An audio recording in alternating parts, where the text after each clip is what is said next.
빨대로 꼬인 정치권 이슈를 재미있고 또 알기 쉽게 분석해 주시는 두 분과 함께하는 코너입니다. 이번 주 탑3 김성완 시사평론가, 장이해찬 전 국민의힘 최고위원 두 분 모셨습니다. 어서 오십시오. 안녕하세요. 네, 자, 거두절미하고 바로 들어가겠습니다. 본격적으로 첫 번째 키워드부터 살펴보겠습니다. 네, 첫 번째 키워드 단일화 파국입니다. 국민의힘 단일화를 수식하는 제목들이 많습니다. 점입 가경, 난장판, 진흙탕 등등등입니다. 조금 전 있었던 국민의힘 의원총회에 김문수 후보가 참석을 했습니다. 여론조사 지지율에서 한덕수 후보가 이재명 후보를 월등하게 이겨본 적이 있는가? 날 끌어내리려고 무소속 후보를 만들기 위한 단일화는 응할 수 없다. 이렇게 발언을 했습니다. 자, 어떻게 보셨습니까? 어떻게 보고 말고 할 것도 없고요.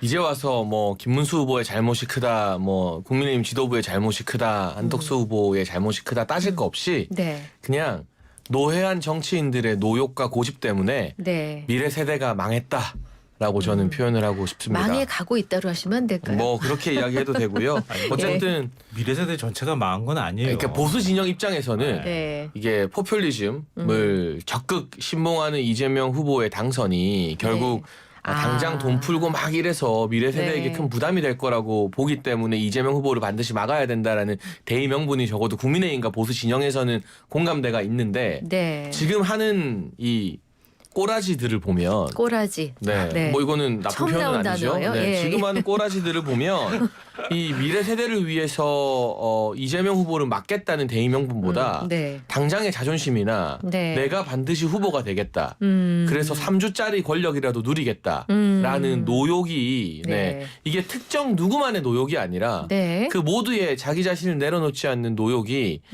보수 진영의 시각에서 봤을 때는 대한민국의 운명이고 미래 세대고 젊은 사람들이고 뭐고 다 관심 없는 것처럼 보인다. 그래서 제 주변에서는 요새 어떤 말이 나오냐면 네. 이럴 바에 그냥 이준석 찍자. 개혁신당의 이준석 후보를 찍어서 밀어줘서 네. 차라리 이 보수 진영의 어떤 미래라도 투자하자라는 이야기가 심심찮게 어제 오늘 사이에 제 주변에서 많이 그 정도로. 들려요, 정말로. 네. 그러니까 국민의힘이나 기존의 보수 정치인들에게는 희망이 없다라고 하는 이야기까지 나오고 있기 때문에 네. 이 파국이 어떤 식으로 결론이 나서 주말 지나고 후보 한 명이 남긴 남을 거잖아요. 네. 그게 김문수 후보가 되든 한덕수 후보가 되든. 네. 근데 지금 같은 분위기에서는 그 후보 한 명 남는 게 무슨 의미가 있나 이런 그 정도로 자조적인 목소리까지 나오고 있습니다. 네, 장해찬 최고위원 모시고서 듣는 얘기 중에 가장 그 살벌한 단어들도 나오고 여튼 자, 우리 김성완 평론가께서는 하실 말씀 많으시잖아요. 어떻게 얘기를 없으세요? 해야 될지 모르겠어요. 네. 이 어이없는 상황을 어떻게 이걸 분석하고 설명해 드려야 될지 좀 네. 난감하기도 한데요. 네. 오늘 한 신문이 김문수 한덕수 후보를 표현할 때 이렇게 했더라고요. 시건문수 덕수무책. 그러니까 단일화하겠다고 시건을 했던 김문수 후보하고 아무 무대책으로 무조건 나한테 후보 넘겨라 이렇게 얘기하는 한덕수 후보를 이렇게 네 글자씩 요점 정리하듯이 이름은 정리를 이거 누가 해놨던데요. 지어요? 참. 편집 기자가 이렇게 제목을 뽑은 거 아닌가 싶던데요. 예, 네. 딱 이 말이 맞다. 근데 어느 누가 잘했다 이렇게 손들어주기는 어려운 상황인데 어찌됐든 간에 어떤 의도가 포함이 됐든 김문수 후보를 국민의힘 공식 당 대선 후보로 선출을 했잖아요. 네. 근데 그 선출하자마자 일종의 우리 임명장 받을 때 얘기하잖아요. 6시간 만에. 예. 아니 그러니까요. 잉크도 안 마른 사이에 빨리 내려와라 그러면서 막 잡아 끌어내리는 모습을 보이니까 그걸 어떻게 받아들이겠습니까? 최소한 존중하는 태도를 보인다거나 과거에서처럼 후보들이 담판을 할 수 있는 환경을 만들어주던가 그렇게 해야 될 것 같은데 그런 것도 안 하고 원래 한덕수 후보로 단일화하기로 예정 다 돼 있고 우리가 시나리오 다 짰으니까 거기에 맞춰라 이런 식으로 하면은 그걸 누가 받아들일 수 있을까요? 저 같아도 못 받아들일 것 같아요. 근데 상대 후보를 하는 사람은 무소속으로 아무것도 없는 사람이 갑자기 무슨 지분이 있는 것처럼 와서 큰 소리 뻥뻥 치면서 후보직 내려놔라. 지금 하면 내가 이길 수 있고 이렇다 이런 식의 얘기를 하고 있는데 참 답답하다 이런 생각이 들고요. 결국은 사실 이런 사태가 벌어진 건요. 누차 얘기했지만 위헌적인 계엄 선포 이후에 국민의힘이 윤석열 전 대통령하고 확실하게 선을 긋지 못하고 출당인을 탈당시키지 못하고 오히려 내란을 옹호하는 듯한 태도를 계속 보여왔잖아요. 그 후과를 지금 계산할 수 없는 후과를 감당해야 되는 상황이 온 것이다. 그래서 그거를 어떻게 해서든 벗어나고 싶은데 김문수 후보는 오히려 그런 프레임이 강화되는 방향의 후보라고 생각하고 한독수 후보는 내란 공범이라는 얘기는 듣고 있지만 그나마 확정성이 있는 것 같으니까 한독수 후보 쪽으로 가고 김문수 후보는 나중에 대선에서 뭐 패배한다 하더라도 말 안 들을 것 같고 한독수 후보는 말 잘 들을 것 같고 그러니까 친윤 주류가 당권을 계속 잡겠다고 하는 전략적 포석으로 대권엔 별로 관심 없고 싸우든 말든 이 우리 당권 계속 앞으로 가져나가서 우리가 국민의힘에서 그냥 기득권에서 유지하겠다고 하는 그런 생각이 있지 않고서는 판을 이렇게 만들 수는 없다고 저는 생각해요. 자, 이어서 발언 때 나선 권영세 비대위원장 이렇게 얘기했습니다. 긴 말씀 안 드리겠다. 김 후보의 발언은 실망스럽다. 지도자라면 자기 자신도 버릴 줄 알아야 한다.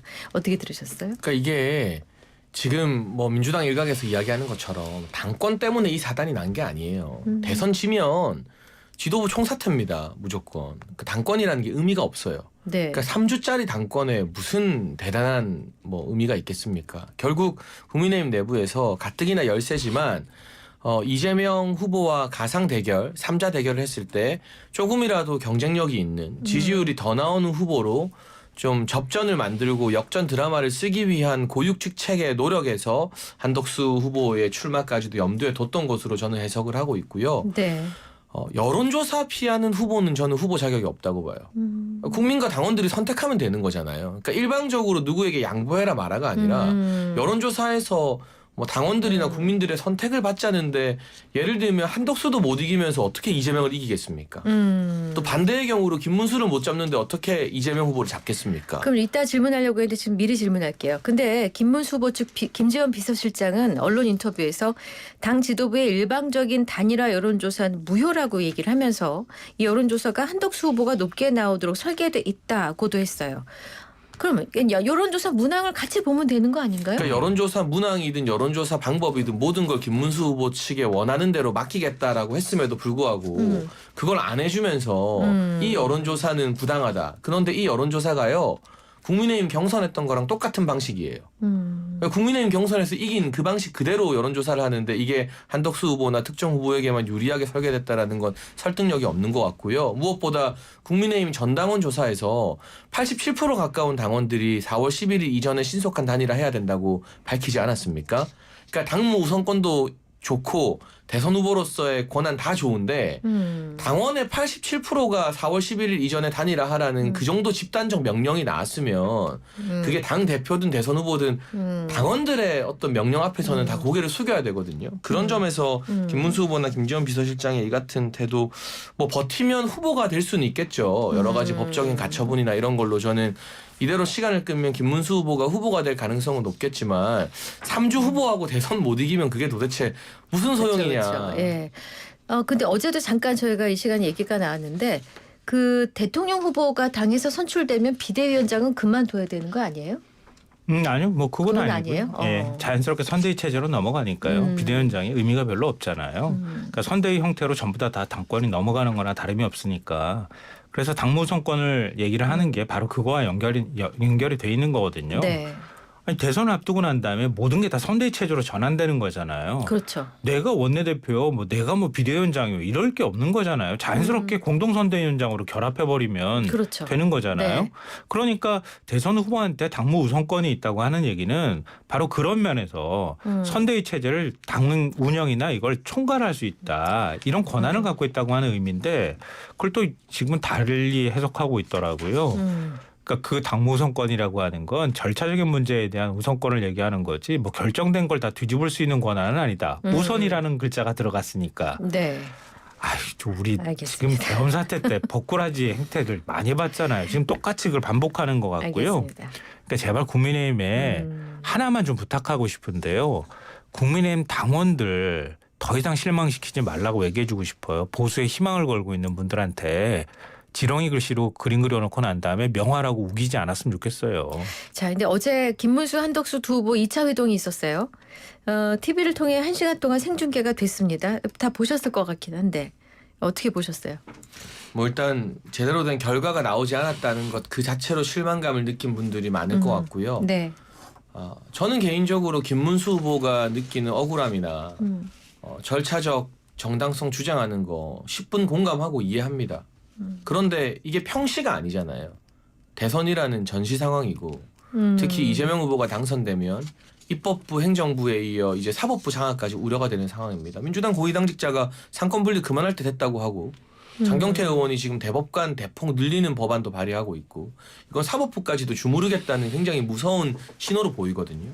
이런 비상 상황에서 그냥 물러나라거나 양보하라는 것도 아니고 여론조사로 경쟁력을 따져서 조금 더 경쟁력이 있는 후보를 내서 1%라도 더 승산을 높여보자는데 단일화에 대해서 경선 내내 신속하게 하겠다고 약속하셨던 분이 그리고 4월 27일 파이낸셜 뉴스 인터뷰에서는 5월 10일에 단일화 하겠다라고 본인이 직접 날짜도 못 박으셨던 분이 이렇게 말을 바꾸는 거 저는 이재명 후보가 과거 박근혜 전 대통령 존경한다 했더니 진짜인 줄 알더라라는 말 이제 김문수 후보가 단일화 한다 했더니 진짜인 줄 알더라라고 똑같은 거 아니냐고 공격하면 어떤 차이가 있는지 잘 모르겠거든요. 그러니까 이렇게 어떤 자신의 권한이나 자신의 억울함만 내세우는 모습 이게 이를테면 뭐 총선이나 지방선거면 그러려니 할 수 있는데 대선이잖아요. 대선 나라의 운명이 걸린 저는 어찌되었건 지금 같은 파국의 상황에서는 최종 후보가 김문수가 되든 한덕수가 되든 마음을 하나로 모으기가 이제는 굉장히 어려워졌다. 그러면 그 책임을 뭐 쌍권이나 다른 정치인들에게 돌릴 수가 없어요. 그때는 그렇죠. 왜냐하면 예. 이 중량감의 차이가 있기 때문에 그렇죠. 후보가 나중에 다 역사적 책임을 지게 되는 거거든요. 뭐 이렇게 해서 진짜 이길 수 있다고 생각하는지. 그래서 한덕수 후보가 단일화 못하면 속된 말로 우리 둘 다 가는 거다 이렇게 얘기를 한 거겠죠? 민주당을 향해서 손가락질하지 말고요. 집안 싸움이나 잘 정리했으면 좋겠어요. 일단 오늘 오후 4시까지로 예정된 단일화 여론조사를 근거로 11일 전까지 단일 후보 선출하겠다는 게 당의 입장이고 김문수 후보가 뭐 지금 응하지 않는 상황이잖아요. 법원에 대통령 후보자 지위 인정 가처분 신청을 냈단 말이죠. 어떻게 되는 거예요 지금? 이 여론조사 결과로 가는 거예요? 못 가는 거예요? 모릅니다. 알 수가 없어요. 네. 네. 그 엄정화 씨의 몰라라는 노래를 오늘 선곡해야 될 것 같은데 네. 법원에서 가처분을 인용하면 네. 이 여론조사 관련된 후보 선출 작업에 제동이 걸리는 그러겠죠. 거고요. 가처분을 기각하면 네. 뭐 이 여론조사 결과를 토대로 전국이 소집해서 후보를 이 여론조사 결과 따라 새로 선출하는 게 탄력을 받게 될 텐데 어쨌거나 대선 국면에서 후보 지위를 두고 법원에 가처분을 신청하고 남부지법의 판단을 기다려야 된다는 상황 자체가 좀 말이 안 되는 굉장히 씁쓸한 알겠습니다. 상황입니다. 당헌 74조 2항 얘기를 좀 해볼게요. 경선 절차를 통해 선출된 후보는 이제 김문수 후보 측 본인이다 이제 얘기가 나오는데 당 지도부가 11일 시한을 얘기하면서 김 후보 측을 압박하는 근거가 바로 요 74조 2항입니다. 내용 상당한 사유가 있을 때 대통령 후보 선출 사항은 선관위가 대통령 후보 선관위가 그 심의하고 그 최고위원 회의록 의결로 결정한다. 이거는 당원 아직 안 되셨구나. 장희찬 저도 당원 이 유탄을 맞은 신청하셨는데. 게 왜 아직도 아직 안 안 받아주는 됐어요? 거예요? 아니 안 받아주는 게 아니라 네. 비대위에서 복당을 해주겠다고 했죠. 네. 다만 지금 단일화 이 국면에서 비대위가 제대로 열려서 안건이 안 돼서. 올라갈 수가 없는 상황이니 알겠어요. 이게 보류가 되어 그건 있는 기다리고요. 건데. 상당한 사유의 해석을 두고 지금 엇갈리고 그러니까 있잖아요. 저는 결국 그 전당원 투표에서 82%가 단일화 하라 했고 86%가 그 11일 이전에 단일화를 원한다고 응답했잖아요. 이게 일종의 전당대회 성격을 가지거든요. 네. 과거 허은하 전 대표와 갈등이 있었던 개혁신당 가처분 네, 사건을 네. 보면 전당원 투표를 거쳤다는 것을 굉장히 중요한 명분으로 재판부가 판단을 했습니다. 네네. 그래서 한 치 앞도 예측할 수 없는 가처분이다. 그래서 뭐 결과를 섣불리 짐작하기가 좀 어려워 보입니다. 그렇군요. 뭐 아니 근데 언제까지 이거 당원 당규 붙들고 앉아가지고 이게 맞니 저게 맞니 상당한 사유에 이거 후보 교체가 거기에 포함이 되니 안 되니 가지고 싸울 겁니까?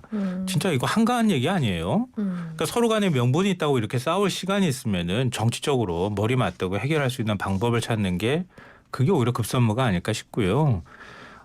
제가 볼 때는 이런 식으로 가버리면요. 국민의힘 이번 대선 못 치러요. 그리고 후보 제대로 내기도 어렵고요. 그리고 이런 상황에서 어떻게 아름다운 단일화를 할 수 있겠어요? 어떻게 확장성이 생겨날 수 있겠어요?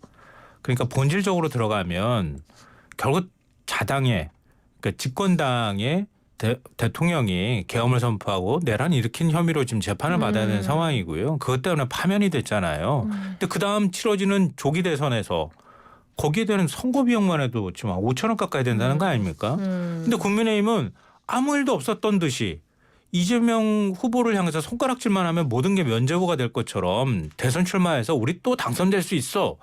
이렇게 희망을 돌리는 것 자체가 애초부터 사실은 무리가 있었던 거고요. 그런 과정에서 사실 이런 문제들이 그대로 다 누군가의 힘겨루기든 권력 싸움이든 간에 생겨나기 시작하면서 이렇게 추가한 모습이 나타나는 거거든요. 그러니까 지금으로서는 누가 하나 그냥 확 내려놓든가 아니면은 깔끔하게 접어버리든가 이런 방식이 아니면 제가 볼 때는 더 험한 꼴을 보게 될 가능성이 높아 보여요. 그러니까 네네. 누구 하나가 내려놔도요. 네. 이제 설령 가처분이 인용이 되어서 김문수 후보가 최종 후보로 3주를 해도 지금 의총 분위기면 의원들의 한 3분의 2 이상이 선거운동에 안 뛰어들 것 같습니다. 그냥 당직자로서 해야 되는 최소한의 기능만 하게 되면 제가 대선 해봤잖아요. 깊숙하게. 네. 이게 전국에 유세 일정 짜고 유세차 대형 유세차 대선 후보와 함께 돌리고 그 가는 포인트마다 몇천 명씩 모집하고 하는 거 현역 의원들의 협조가 없으면 잘 안 된다. 불가능한 일이거든요. 그러니까 정상적인 네. 대선 운동을 하기가 지금으로서는 좀 힘들어진 상황이죠. 아이고. 근데 이제 2022년 대선 때 이준석 그 후보 얘기 좀 해볼게요. 당대표는 자신보다 윤석열 대선 후보에게 당무 우선권을 인정했던 쌍권이 이제 와서 딴소리를 한다. 이거는 어떻게 보셨어요? 그러니까 뭐 그것도 이준석 후보 입장에서는 할 수 있는 지적인데 네. 그러니까 정말 이준석 후보를 위해서 조언하자면 이제는 정치평론가가 아니잖아요. 그러니까 이 정치 현안에 대해서 언론이 계속 물어보겠지만 자기 이야기를 계속 해야 된다. 그래야 이 반사 이익을 온전히 누릴 수 있다는 애정 어린 조언을 먼저 하나 하고 싶고 네. 그리고 당무 우선권이라는 게 그 당시에도 이 당을 구성하는 많은 현역 의원들이 윤석열 당시 후보를 지지했었기 때문에 발동이 가능하고 자연스럽게 정착이 된 거거든요. 네. 결국 이 원내 정당은 원내 의원들의 폭넓은 지지를 누가 받느냐 마느냐가 가장 중요하고요. 그리고 더 나아가선 본질적으로 당원들의 선택이 제일 중요합니다. 근데 당원들이 경선에서는 김문수 후보를 뽑았지만 단일화 하라는 뜻이 반영된 거였고 전당원 투표에서 뭐 단순 과반이 아니라 80% 이상이 단일화 하라고 하잖아요. 빠른 단일화 하라고 한다. 그러면 그 80%의 투표율이 득표율이 그 어떤 뭐 대선 후보로서의 권리, 당대표로서의 권리보다 우선시되는 당원들의 지상 명령이 되는 거죠. 왜 자꾸 본질적인 문제를 좀 비껴가는데요. 왜냐하면 우리 당이 후보를 뽑은 거잖아요. 단일화라는 얘기는 우리 당의 후보가 확장성을 가질 수 있도록 무소속으로 나온 후보랑 같이 단일화 협의를 하라. 그래서 단일화를 이뤄내라 이런 뜻이지 우리 당 후보 보고 내려와라. 무소속으로 우리 당 후보로 끌어들여가지고 당선시켜라. 이런 의미는 아니잖아요. 근데 자 거기서부터 얘기가 시작되잖아요. 그러니까 권성동 대표가 김문수 후보한테 알량한 대선 후보 자리 두고 한심하다라고 얘기하면 저는 이건 좀 선을 넘은 거 아닌가 그럼요. 싶다는 어떻게 생각이 저런 들거든요. 표현을 사용합니까? 그 원내대표라는 사람이 자, 당 여튼. 후보를 인정하지 않는다는 네. 얘기잖아요. 자 이제 홍준표 전 시장 등 대선 경선에 참여했던 경선 후보들도 이제 참전을 했어요. 특히 홍준표 전 시장은 김문수 후보 입장을 지지하면서 당 지도부로 이렇게 지목되는 분들을 직격합니다. 3년 전 이거 그대로 읽어야 되죠. 페이스북이니까. 3년 전 두 놈이 윤석열을 데리고 올 때부터 당에 망조가 들더니 또다시 엉뚱한 짓으로 당이 수렁으로 빠진다. 네. 이게 지금 그리고 한동훈 전 대표 내 이럴 줄 알았다. 다들 분위기 엉망이 됐어요. 근데 이게 책임 있는 정치인들의 모습은 아니죠. 본인들이 경선 패배한 것에 대한 억하심정과 뭐 울분이 남아 있겠지만 불난 집에 구경하고 뭐 박수치라고 그럴 위치에 있는 분들은 아니잖아요. 네. 홍준표 후보는 정계 은퇴를 하셨을 때 저도 참 아쉬움과 존경을 표했는데 여기 와서 이제 뭐 윤석열 대통령 천벌 받을 거다. 막 이런 개인의 어떤 원한 섞인 이야기를 하시는 것. 한동훈 전 대표 뭐 내가 이럴 줄 알았다. 본인이 후보됐으면 뭐가 달라졌겠습니까? 단일화에 대해서 더 부정적이었던 분인데. 그러니까 이럴수록 좀 지지자들도 지금 감정이 많이 격앙되어 있고 갈등의 골이 깊어졌는데 통합을 위한 메시지를 내야지. 지금 불난 집에 부채질하고 기름 뿌리면서 좋아하고 있는 이 모습들을 보면 이게 국민의힘 차원의 문제가 아니라 보수 정치가 다시 한번 완전히 새로 태어나야 되겠구나라는 필요성을 많이 느끼게 될 것 같습니다. 국민과 당원들이. 네. 자, 이렇게 국민의힘 대선 후보 선출이 자중질환에 빠지면서 이재명 후보가 우참 실패를 했습니다. 어제 경청 투어 중에 단일화 희생 번트용 후보를 뽑았던 것 같다. 국힘이. 강제 단일화는 처음 들어봤다. 웃긴다. 이렇게 웃음을 터뜨렸어요. 네. 바라보는 입장에서 좀 황당하고 그렇잖아요. 너무 황당하다 보니까 그런 반응이 나온 것 같은데요. 전 뭐 앞서도 이제 여러 비유를 들어서 말씀을 드렸지만 한덕수 후보를 우리 당의 대선 후보로 만들겠다고 하는 구상 자체가 저는 말이 안 되는 거였다고 생각해요. 네. 차라리 뭐 외부에서 용병을 영입할 거면 좀 다른 사람을 영입을 하지. 어떻게 윤석열 대통령하고 함께 윤석열 정권을 유지했던 3년 동안 총리를 했던 사람을 그나마 확장성이 있다는 뭐 그런 명분으로 그렇게 합니까? 당연히 그 다음에 뭐 홍준표 전 시장이 얘기한 것처럼 윤석열 아바타다 이런 얘기가 따라갈 수밖에 없잖아요. 어떻게 그러고 대선을 이길 생각을 합니까? 국민 정서를 못 읽어도 어떻게 그렇게 못 읽습니까? 그렇게 놓고 난 다음에 그 후보 못 만들었다고 지금 당을 쑥대밭으로 만들어 놨잖아요. 홍 전 시장이 좀 적절한 지적했다고 봐요.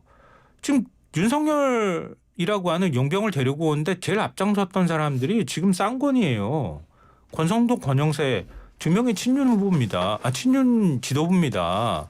그러면 어떤 방식으로든 자신들이 거기에 대한 책임을 지는 모습을 보여야 되는데 지금 그렇지가 않잖아요. 오히려 권한을 더 행사하려고 하고 이런 모습들이 나타나는 건데요. 저는 이번 대선 끝나고 나면 국민의힘은 어떤 방식으로든 엄청나게 큰 회오리에 더 휩싸일 거고요.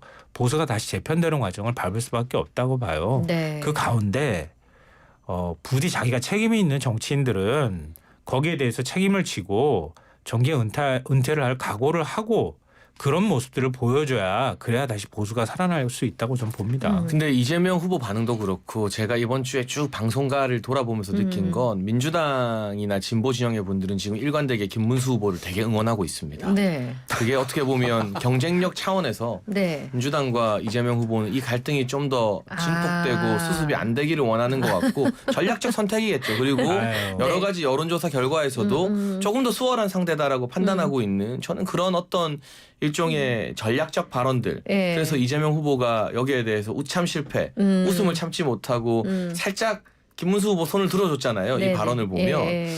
근데 보수 진영 입장에서 봤을 때는 이재명 후보한테 응원받는 행태를 지금 우리가 두고 봐야 되나. 뭐 이러나 저러나 답답한 상황이지만. 근데 그런 근데 측면도 그건 좀 있죠. 지나치신 얘기예요. 합리적 사고를 갖고 있는 국민들 입장에서 지금 이런 상황을 어떻게 지켜보겠어요. 억지로 한 공당에서 그 많은 기간 동안 3차례나 경선 거치고 올라온 후보를 네. 하루도 안 돼가지고 끄집어내려고 하는 걸 어떻게 끄집어내리라는 게 아니라 합리적인 여론조사하라는 거예요. 이미 다 나온 얘기라서. 여론조사하라는 게 어떻게 네. 끄집어내리라는 그러니까 이야기입니까? 국민들 보통의 상식과 비슷한 건데 그거를 아니 당원의 김문수 후보는 87%가 유리하고 동의했는데 그 당원들은 그러면 대선 승리가 가장 절박한 분들인데 그분들이 가장 합리적 선택을 알겠습니다. 했죠. 자, 이러다가 보수 단일 후보로 이준석 후보가 되는 거 아니냐, 개혁신당 의원이 되는 거 아니냐 이런 얘기가 나와요. 본인도 막장 드라마다 중도 보수 헤게모니 내가 잡을 거다 이런 야심을 감추지 않았거든요. 아까 잠깐 얘기하셨잖아요. 젊은 네. 층에서 차라리 젊은 이쪽을 층만이 아니라 그래요? 지산 대선 때 저와 함께하며 윤석열 대통령 당선을 도왔던 원로 그룹에서도 이럴 바에는 이준석 후보에게 투자하는 게 낫겠다라는 얘기까지 이야기들이 나오고 나오고 있어요. 심심찮게. 왜냐하면 지금의 모습을 보면 대선 승리나 패배가 문제가 아니라 대선 이후에 보수 진영이 과연 이대로 존속되어도 될까 이게 맞나 하는 이 그러네요. 전방위적인 네, 회의감이 네. 들고 있기 때문에 근데 드라마도 막장 드라마가 시청률이 높잖아요. 그리고 끝에 좀 잘 풀리잖아요. 그래서 지금 일단 시청률이 올라가서 오히려 이재명 후보 쪽이 약간 뉴스가 덜 나오는 것 같아요. 아니, 막장 드라마가 시청하면 되지만 그 국민 주권을 행사하는 거잖아요. 이제 근데 해피엔딩이 그거랑은 되냐 안 되냐를 좀 다른 것 기다려 같고요. 보겠습니다. 알겠습니다. 저는 그거는 좀 의미 있는 얘기인 것 같아요. 네. 이준석 후보에 대한 존재감이 어느 정도 이번에 보여질까 그건 관심이기도 하고요. 만약에 보수의 후보를 내지 않는다고 한다면 그러면 바라볼 사람이 이준석 후보밖에 없기 때문에 자연스럽게 이준석 후보를 더 많이 관심 있게 지켜볼 거다. 이 부분은 좀 주목해 볼 필요는 있다고 알겠습니다. 보는데요. 일단 단일화 과정은 근데 먼저. 예. 현실적으로 그럴 일은 없다. 네. 불가능하다 이렇게 생각해요. 네.